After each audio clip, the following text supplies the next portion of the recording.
Assalamualaikum dear students, how are you? I hope you all are fine. I am your subject teacher. Now let's start the lesson. Open your copies. Unit number 5 है हमारे पास, forms of energy and energy transfer.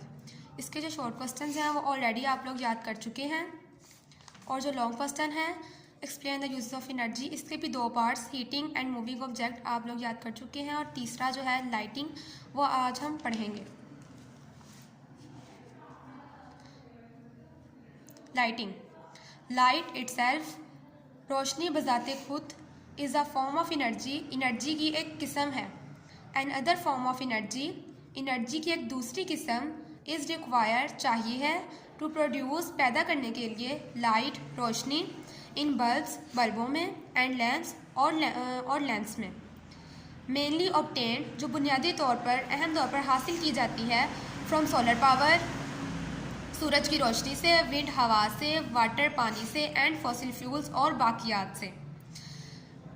जो रोशनी है वो बजाते खुद एक energy की किस्म है, लेकिन हमें एनर्जी की एक दूसरी किस्म भी चाहिए, लाइट, रोशनी को पैदा करने के लिए, बल्ब में और लैंप में, जो हम बुनियादी तौर पर हासिल करते हैं सोलर पावर यानी कि सूरज की रोशनी से। सूरज की रोशनी से हम इस तरह एनर्जी हासिल करते हैं कि उसकी जो शुआएँ होती हैं उससे हमें हीट एनर्जी मिलती है, और उस हीट एनर्जी को हम इलेक्ट्रिकल एनर्जी में कन्वर्ट करते हैं। आगे है विंड यानी हवा, हवा से भी हमें एनर्जी हासिल होती है।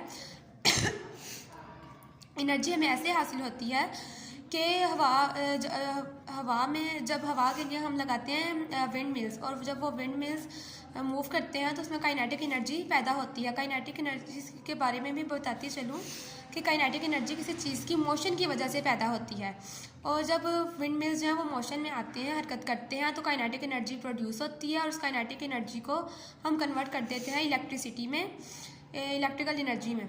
उसके बाद आता है वाटर, पानी, पानी में से भी हमें एनर्जी हासिल होती है।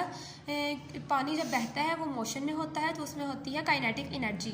जो डैम्स होते हैं वो इसलिए हम बहुत ऊंचाई पे बनाते हैं, क्योंकि जब वो ऊपर से नीचे गिरते हैं तो उसमें जो काइनेटिक एनर्जी होती है वो पोटेंशियल एनर्जी में कन्वर्ट हो जाती है, और पोटेंशियल एनर्जी किसी चीज़ की पोजीशन की वजह से होती है, ठीक है।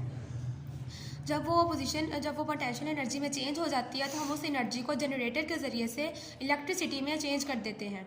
आगे है एंड फॉसिल फ्यूल्स, बाकियात। फॉसिल फ्यूल से हमें वो एनर्जी ऐसे हासिल होती है कि जब हम उसे बर्न करते हैं, यानी जब हम उसे जलाते हैं, तो उससे हमें हासिल होती है हीट एनर्जी, और उस हीट एनर्जी को हम कन्वर्ट करते हैं इलेक्ट्रिसिटी में, जो लाइट को पैदा करती है, लाइट प्रोड्यूस करती है बल्ब्स में और लैंप्स में।